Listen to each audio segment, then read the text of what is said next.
ഞാൻ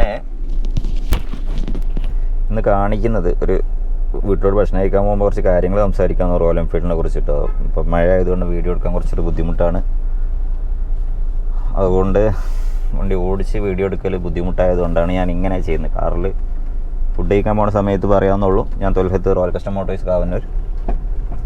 അപ്പോൾ ഒരുപാട് ആളുകളോട് പേഴ്സണലായിട്ട് വിളിച്ച് ചോദിക്കുന്ന ഒരു ചോദ്യമുണ്ട്. ആ ചോദ്യത്തിനുള്ള ആൻസറാണ് ഞാൻ പറയുന്നത്. BS6 ES 350ക്ക് ക്രാങ്ക് വെയിറ്റ് ഉണ്ടോ എന്നുള്ളത്. അപ്പോൾ ഒരുപാട് കമൻറ്റ് ചെയ്തിട്ടുണ്ട്. ഇല്ല എന്നുള്ള ഒരുപാട് ആധികാരികമായിട്ടില്ല, സെൽഫ് സ്റ്റാർട്ട് വരുന്നതുകൊണ്ട് അതിന് ക്രാങ്ക് വെയിറ്റ് ഇല്ല എന്നാണ് പറയുന്നത്. പക്ഷെ അല്ല, നമ്മൾ നേരിട്ട് എൻജിൻ അയച്ചിട്ട് അത് പ്രൂവ് ചെയ്താണ്. എൻ്റെ വീഡിയോസ് ഞാൻ എൻ്റെ ചാനലിൽ ഇട്ടിട്ടുണ്ട്, അത് കൂടി കാണുക.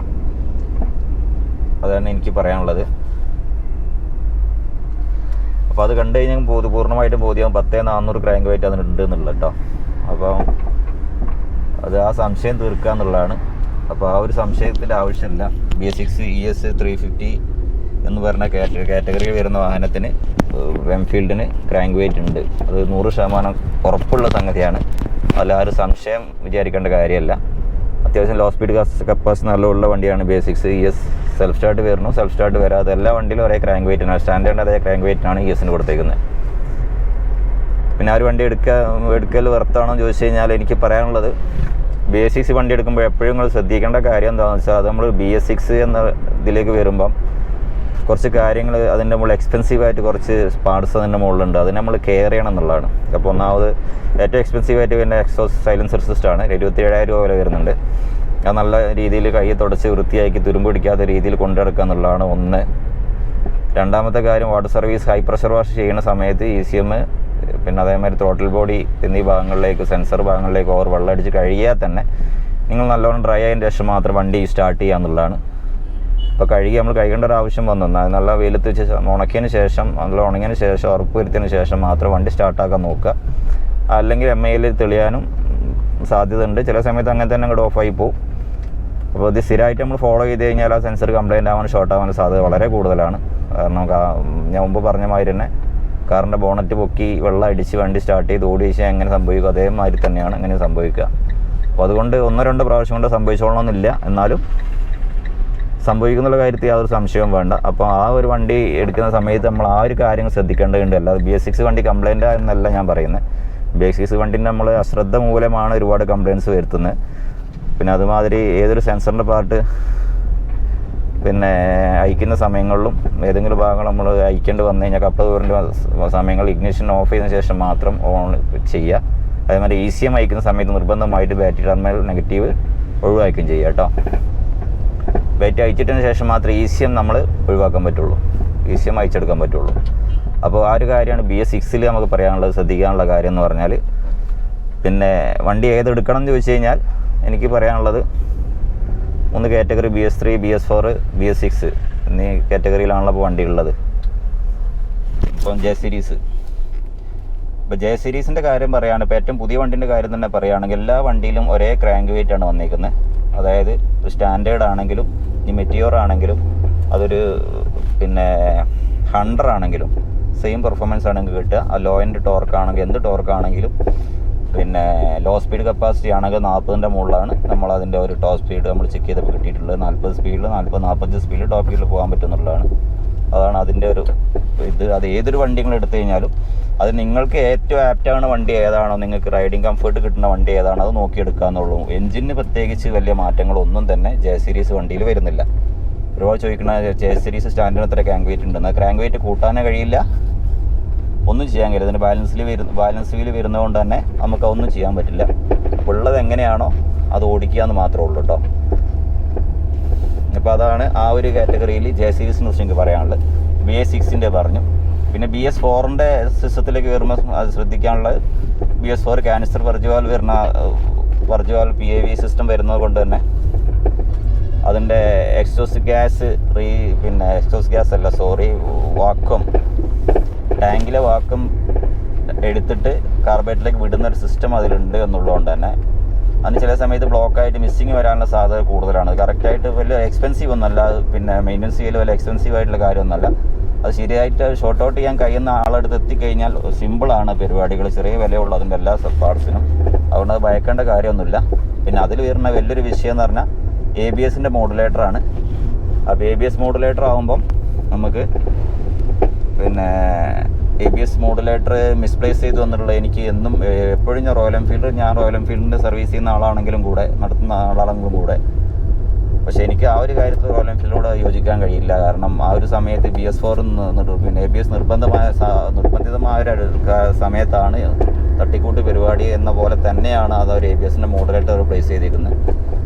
അപ്പോൾ ABSൻ്റെ മോഡുലേറ്റർ പ്ലേസ് ചെയ്യുമ്പോൾ ഒരു വാട്ടർ പ്രൂഫിംഗ് എന്ന സിസ്റ്റം കൂടെ അത് ചെയ്യാമായിരുന്നു എന്നെനിക്ക് തോന്നുന്നു. അല്ലെങ്കിൽ അതിൻ്റെ ഒരു കപ്ലിങ്ങും കാര്യങ്ങളൊക്കെ വളരെ വൃത്തിയായിട്ട് ചെയ്യാമായിരുന്നു തോന്നുന്നു. എന്നാൽ ആ ഒരു കാര്യത്തിൽ നെഗറ്റീവാണ്. അതുകൊണ്ട് മോഡുലേറ്ററിൻ്റെ ആ ഒരു സെക്ഷൻ ഞാൻ അതിൻ്റെ മുന്നിലുള്ള വീഡിയോയിൽ കാണിച്ചിട്ടുണ്ട്, വീണ്ടും പറഞ്ഞു കപ്പ് കാണിക്കാൻ പറ്റില്ല. അപ്പോൾ ആ ഒരു സെക്ഷൻ നിങ്ങൾ നിർബന്ധമായിട്ടും water service high pressure wash ചെയ്തിട്ട് ഉപയോഗിക്കുന്ന ആ സമയത്ത് പ്രശ്നം വരുന്നുണ്ട്. അതേപോലെ വെള്ളത്തിലൂടെ ഓടുന്ന സമയത്തും വെള്ളമൊക്കെ അടിച്ച് ഓടുന്ന സമയത്തൊക്കെ പ്രശ്നം വരുന്നുണ്ട്. കാരണം നമ്മൾ മോഡുലേറ്റർ അയച്ചിട്ട് ചെക്ക് ചെയ്തപ്പോഴേക്ക് സർവീസ് ചെയ്യാൻ പറ്റുമെന്ന് ചെക്ക് ചെയ്തപ്പോഴേക്ക് അതിനുള്ള വെള്ളമാണ് കണ്ടേക്കുന്നത്, അങ്ങനെ ഷോർട്ടായിട്ടുണ്ട്. അപ്പോൾ അതുകൊണ്ട് അതും ഒരു വിഷയമായിട്ട് തന്നെ വരുന്നുണ്ട്. അപ്പോൾ ABS മോഡുലേറ്റർ നിങ്ങൾക്ക് ABS വേണ്ട എന്നുണ്ടെങ്കിൽ BS4 തന്നെ ABS ഇല്ലാത്ത വണ്ടി വരുന്നുണ്ട്. ABSൻ്റെ ആവശ്യമില്ല എന്നുള്ളതല്ല, നമ്മൾ മാനുവലായിട്ട് ABS ബ്രേക്ക് പമ്പ് ചെയ്ത് പിടിച്ച് ശീലിച്ചാൽ തന്നെ ABS ആയി. പിന്നെ അത്ര സ്പീഡിലൊന്നും റോയൽ എൻഫീൽഡൊന്നും ആരും കൊണ്ടെടുക്കില്ല എന്നാണ് എൻ്റെ ഒരു വിശ്വാസം. അപ്പം ABSലുള്ള വണ്ടി എടുക്കുമ്പോൾ ആ ഒരു ശ്രദ്ധ അത് മാത്രമേ ഒരു വിഷയമുള്ളൂ കേട്ടോ BS4ൻ്റെ കാര്യത്തിൽ. അപ്പോൾ BS3 ആകുമ്പോൾ ഈ ഒരു വിഷയങ്ങളൊന്നും വരുന്നില്ല. പിന്നെ BS4 ആകുമ്പോൾ എക്സോസ്റ്റ് സൈലൻസർ സിസ്റ്റത്തിന് വരുന്നത് ഒരുവിധം സൈലൻസറൊക്കെ ഹോളായി വന്ന് തുരുമ്പ് പിടിച്ചിട്ടൊക്കെ ഉണ്ടാകുമ്പോൾ സൈലൻസറിന് വരുന്നത് 4800 രൂപയാണ്. 4800 രൂപ വരുന്നുണ്ട് സൈലൻസറിന്. അതേമാതിരി BS3 പോകുന്ന സമയത്ത് കാർബേറ്ററിനാണെങ്കിലും കുറച്ച് എക്സ്പെൻസീവാണ് BS4 വരുന്നത്. BS3 അത് കുറവാണ്. BS3 വരുമ്പോൾ നമുക്ക് ഇങ്ങനത്തെ യാതൊരു പ്രശ്നങ്ങളില്ല എന്നുള്ളതാണ് വാസ്തവം. അങ്ങനത്തെ ഒരു ഭയപ്പെടേണ്ടതായിട്ടുള്ളൊരു സംഗതിയും BS4 എല്ലാ സംഗതിക്കും പാർട്സിന് വില കുറവാണ്. മാത്രമേ ടെൻഷനില്ല. ഞങ്ങൾ മയത്തോ വെള്ളത്തിലോ ചെളിയിലോ എവിടെ ഓടിച്ചു കഴിഞ്ഞാലും അതിന് അങ്ങനത്തെ കംപ്ലയിൻസ് ആയിട്ട് വരുന്നൊരു ഭാഗങ്ങളില്ലാത്തതുകൊണ്ട് തന്നെ BS4 വണ്ടി BS3 വണ്ടി ഇങ്ങ് സെലക്ട് ചെയ്യാവുന്നതാണ്. പിന്നെ 3 കാര്യങ്ങൾ, പിന്നെ 3 വണ്ടി പഴയ വണ്ടിയിൽ വരുമ്പോൾ BS3 വരുമ്പോൾ തണ്ടർബേർഡ് വരുന്നുണ്ട്, സ്റ്റാൻഡേർഡ് വരുന്നുണ്ട്, ക്ലാസിക് വരുന്നുണ്ട്. അപ്പോൾ തണ്ടർബേർഡ് എന്ന് പറഞ്ഞാൽ റോയൽ എൻഫീൽഡിന് ശരിക്കും ഒരു കരകയറ്റിയ വണ്ടി എന്ന് തന്നെയാണ് പറയാം. 2007 ട്വിൻ സ്പാർക്ക് ആദ്യമായിട്ട് ഇംപ്ലിമെൻറ്റ് ചെയ്ത് തണ്ടർബേർഡിലാണ്. അപ്പോൾ ആ തണ്ടർബേർഡ് ക്ലിക്ക് ആയതിനു ശേഷമാണ് നമ്മൾ BS സ്റ്റാൻഡേർഡിലേക്കും ക്ലാസിക് വണ്ടി ഇറങ്ങിയിട്ടുള്ളത്. അപ്പോൾ എന്തുകൊണ്ട് തണ്ടർബേർഡ് പറഞ്ഞൊരു പക്ക ക്രൂസർ വണ്ടിയാണ് എന്ന്, അതായത് ആ ഒരു കാറ്റഗറിയിൽ ആദ്യമായിട്ട് ഇന്ത്യയിൽ ക്രൂസർ വണ്ടി എന്നൊരു സെഗ്മെൻറ്റ് അവതരിപ്പിച്ച റോയൽ എൻഫീൽഡാണ്. അതറിയുന്നവർക്ക് അറിയാം. പക്ക ഒരു ക്രൂസർ എന്ന പഴയ കാലത്ത് നമ്മൾ സിനിമയിൽ മാത്രം കണ്ടു, ഇംഗ്ലീഷ് സിനിമയിൽ മാത്രം കണ്ടു പരിചയമുള്ള ക്രൂസർ വണ്ടികൾ ഇന്ത്യയിലേക്ക് അവതരിപ്പിച്ച ആ ഒരു ശൈലിയിൽ അവതരിപ്പിച്ച റോയൽ എൻഫീൽഡാണ്. അതിന് മുന്നേ ആ ഒരു കാറ്റഗറി വണ്ടി വന്നിരുന്നത് റോയൽ എൻഫീൽഡിൻ്റെ തന്നെ 530 550cc ആയിട്ട് ലൈറ്റ്നിങ് എന്ന് പറഞ്ഞ വണ്ടി വന്നിരുന്നു. അതിനുശേഷമാണ് തണ്ടർബേർഡ് AVL എഞ്ചിനായിട്ട് വന്ന് പിന്നെ അത് ട്വിൻ സ്പാർക്കിലേക്ക് മാറി. ഇപ്പം അത് മെറ്റിയോറിൽ എത്തി നിൽക്കുന്നുണ്ട്. ആ ഒരു സൂപ്പർ മെറ്റിയോർ വരെ, ആ ഒരു മെറ്റിയോർ എന്ന് പറഞ്ഞാൽ തണ്ടർബേർഡിൻ്റെ വേറൊരു പുതിയ പേരാണ്. അപ്പം എന്തുകൊണ്ട് തണ്ടർബേർഡ് ലോങ് റൈഡ് നിങ്ങൾ ഉദ്ദേശിക്കുന്നതെങ്കിൽ ലോങ് ആയിട്ട് ഡെയിലി കുറച്ച് ലോങ് ഓടാനുണ്ടെന്നുണ്ടെങ്കിൽ ഏറ്റവും നല്ല കംഫർട്ടായിട്ട് ഓടാൻ പറ്റിയ, ഷോൾഡറിനും പെയിനൊന്നും ഇല്ലാതെ ഓടാൻ പറ്റിയൊരു വണ്ടിയാണ് തണ്ടർബേർഡ്. പക്ഷേ എല്ലാ വണ്ടികളും ഇപ്പോൾ യൂസ്ഡ് മാർക്കറ്റിൽ എല്ലാ വണ്ടികളും നല്ല റിഫൈൻഡ് ആയിട്ട് ഉള്ള സർവീസ് ചെയ്ത് കറക്റ്റായി കൊണ്ടെടുക്കുന്ന വണ്ടി എന്ന് പറയാൻ പറ്റില്ല. അതുകൊണ്ട് ആ ഒരു കാറ്റഗറി തണ്ടർബേർഡ് എടുക്കാൻ പോകുന്ന സമയത്ത് ഓടിച്ചിട്ട് നിങ്ങൾക്ക് കംഫർട്ടാണ്, സ്മൂത്താണ് വണ്ടി. ആ ഒരു പിന്നെ നമ്മൾ ഉദ്ദേശിച്ചമാതിരി സുഖം തോന്നിയാൽ മാത്രം എടുക്കുക. അല്ല അവർ റഫായിട്ട് യൂസ് ചെയ്ത ഒരുപാട് വണ്ടികൾ മാർക്കറ്റ് അവൈലബിൾ ആണ്. അതൊന്നും ശ്രദ്ധിക്കുക. തണ്ടർബേർഡ് എന്ന് പറയുമ്പോൾ ഓടിപ്പോയി എടുക്കരുത്. പിന്നെ നമുക്ക് ആ ഒരു കംഫർട്ട് കിട്ടിക്കോളണം. ഞാൻ പറഞ്ഞെന്ന് കരുതി തണ്ടർബേർഡ് നല്ലതെന്ന് പറയുന്നത് നിങ്ങൾ കരുതരുത്. എല്ലാ വണ്ടിയും നല്ലതല്ല. നല്ലോണം മെയിൻറ്റെയിൻ ചെയ്യുന്ന ഹൈ സ്പീഡൊന്നും യൂസ് ചെയ്യാത്ത ഒരുപാട് നല്ല വണ്ടികളുണ്ട്. ആ വണ്ടി നോക്കി സെലക്ട് ചെയ്യാം. പിന്നെ അടുത്തത് ഉള്ളത് റോയൽ എൻഫീൽഡ് ക്ലാസിക്കാണ്.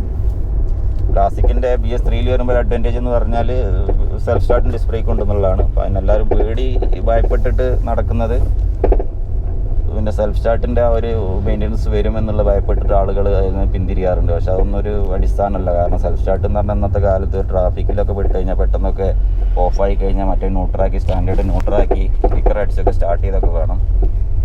ഇതിന് ആ ഒരു വിഷയമല്ല. അതുമാതിരി ഡിസ്ക് ബ്രേക്ക് BS3 ഇല്ലാത്തത് കൊണ്ട് തന്നെ ഡിസ്ക് ബ്രേക്കിൻ്റെ ഒരു ബെനിഫിറ്റും കൂടെ നമുക്ക് ക്ലാസിക്കിലുണ്ട്. പിന്നെ കുറച്ചും കൂടെ സ്പ്രിങ് സീറ്റ് ആയതുകൊണ്ട് കുറച്ചുകൂടെ ഒക്കെ ഒന്ന് യാത്ര കുറച്ചുകൂടെ ഒക്കെ ഒന്ന് സുഖകരമാണെന്ന് തോന്നുന്നു എനിക്ക്. എന്നാലും സ്റ്റാൻഡേർഡാണ് പില്ലർ റൈഡിന് ഏറ്റവും കൂടുതൽ നന്നായിട്ട്. സ്റ്റാൻഡേർഡിൻ്റെ മെച്ചം എന്താണെന്ന് വെച്ചാൽ ലോ സ്പീഡിൽ ഒരു 40-35 സ്പീഡിലൊക്കെ ഓടിച്ചിട്ട് നമുക്ക് യാത്ര ഒന്ന് ആസ്വദിക്കാൻ കഴിയും. പക്ഷേ ക്ലാസിക് ആകുമ്പോൾ 50ൻ്റെ മുകളിൽ പോയാൽ മാത്രമേ ടോപ്പ് ഗിയറിൽ പോകാൻ പറ്റുള്ളൂ. ഹൈ സ്പീഡ് കപ്പാസിറ്റി ക്ലാസിക്കിന് കുറച്ച് കൂടുതലുണ്ട് കേട്ടോ. അതാണ് ക്ലാസിക്കിൻ്റെ കാര്യം പറയാനുള്ളത്. ക്ലാസിക്കിൻ്റെ കാര്യത്തിലേക്ക് പോകുമ്പോൾ അങ്ങനെയാണുള്ളത്. പിന്നെ 4500 രൂപ കൊടുത്ത സെൽഫ് സ്റ്റാർട്ടിൻ്റെ കംപ്ലയിൻസ് ആയിട്ട് തീർത്ത് കഴിഞ്ഞാൽ 3-4 മറ്റേ സുഖകരമായിട്ട് ഓടുന്നതാണ്. എപ്പോഴും അവിടെ വിഷയം വരുന്നത് എന്താണെന്ന് വെച്ചാൽ നമുക്ക് used market after market one way clutch ഇടുന്നത് കൊണ്ടാണ് എല്ലാ വിഷയങ്ങളും ഉണ്ടാകുന്നത്. അതൊരു 6 മാസം കഴിയുമ്പോൾ ഒരു വർഷം കഴിയുമ്പോൾ 3 മാസം കഴിയുമ്പോൾ ആ സാധനം അടിച്ചു പോകും. പിന്നെ നമുക്ക് വീണ്ടും പൈസ മുടക്കേണ്ടി വരും. അപ്പോൾ വീണ്ടും പൈസ മുടക്കുമ്പോൾ 100 ആണ് 200 ആണ് 500 ആണ് 1000 ആണ് നമുക്ക് ആ വണ്ടിനോടൊരു മടുപ്പ് തോന്നും. അത് വണ്ടിയുടെ കുറ്റമല്ല. നമ്മളൊരു പാർട്സ് ഉപയോഗിക്കുമ്പോൾ പാർട്സ് ഉപയോഗിക്കുക. ആ പാർട്സ് ഉപയോഗിച്ച് കഴിഞ്ഞാൽ ആ സാധനത്തിന് അത്രത്തിന് ലൈഫ് കിട്ടുമെന്ന് മനസ്സിലാക്കിയിട്ട് അതിനോട് പെരുമാറി കഴിഞ്ഞാൽ അങ്ങനൊരു വിഷയമില്ല. അപ്പോൾ ക്ലാസിക്ക് അങ്ങനത്തെ ആ ഒരു ഭയപ്പെടേണ്ട കാര്യമൊന്നുമില്ല. പിന്നെ സ്റ്റാൻഡേർഡ് എന്ന് പറഞ്ഞ ആളുകൾ എപ്പോഴും അത് പ്രിഫർ ചെയ്യാനുള്ള കാരണം എന്താണെന്ന് വെച്ചാൽ നമ്മൾ റോയൽ എൻഫീൽഡ് എന്ന ബ്രാൻഡ് നമ്മൾ കേൾക്കുന്ന സമയത്ത് നമ്മൾ ആദ്യം മനസ്സിലേക്ക് ഉദിക്കുന്ന ഒരു പിക്ചർ എന്ന് പറഞ്ഞാൽ റോയൽ എൻഫീൽഡ് സ്റ്റാൻഡേർഡിൻ്റെ പിക്ചറാണ്. അപ്പോൾ അതുകൊണ്ട് തന്നെ അതിൻ്റെ പൂർണ്ണമായിട്ടും ആ ഒരു രീതിയിലേക്ക് റോയൽ എൻഫീൽഡ് ബുള്ളറ്റ് എന്നതിലേക്ക് നമുക്ക് കാണാൻ പറ്റിയൊരു വണ്ടി തന്നെയാണ് സ്റ്റാൻഡേർഡ് എന്ന് പറഞ്ഞ വണ്ടി. അപ്പം 350 സ്റ്റാൻഡേർഡ് ക്ലാസിക്. പിന്നെ ഇതൊന്നും അല്ല എങ്കിൽ ജെ സീരീസ് ആണെങ്കിൽ വേണ്ടതെങ്കിൽ ജെ സീരീസ് നല്ല റീഫൈൻഡ് എഞ്ചിനാണ്. റോയൽ എൻഫീൽഡിൻ്റെ പഞ്ച് ഉണ്ടോ എന്ന് ചോദിച്ചാൽ അത് ഇല്ല എന്നൊന്നും ഇല്ല എന്ന് പറയാൻ പറ്റില്ല. എന്നാലും ആ ട്രഡീഷണലായിട്ടുള്ള വണ്ടി ഓടിക്കുന്ന ഫീൽ ചിലപ്പോൾ അത് കിട്ടിക്കൊള്ളണമെന്നില്ല. ഇപ്പം ന്യൂജൻ എഞ്ചിനാണ്, എല്ലാവരും ന്യൂജനാണ്, എല്ലാവർക്കും റീഫൈൻഡാണ് വേണ്ടത്. അപ്പോൾ അതിൻ്റെ ബാക്കിയുള്ള കാര്യങ്ങളൊക്കെ നിങ്ങൾ തീരുമാനിക്കുക ഏത് വേണമെന്നുള്ളത്. അപ്പോൾ ജെ സീരീസിൽ ഏത് എടുക്കുകയാണെന്നുണ്ടെങ്കിലും നിങ്ങൾക്ക് കംഫർട്ട് തോന്നുന്ന വണ്ടി, ഡ്രൈവ് ചെയ്യാൻ കംഫർട്ട് തോന്നുന്ന വണ്ടി എടുക്കുക.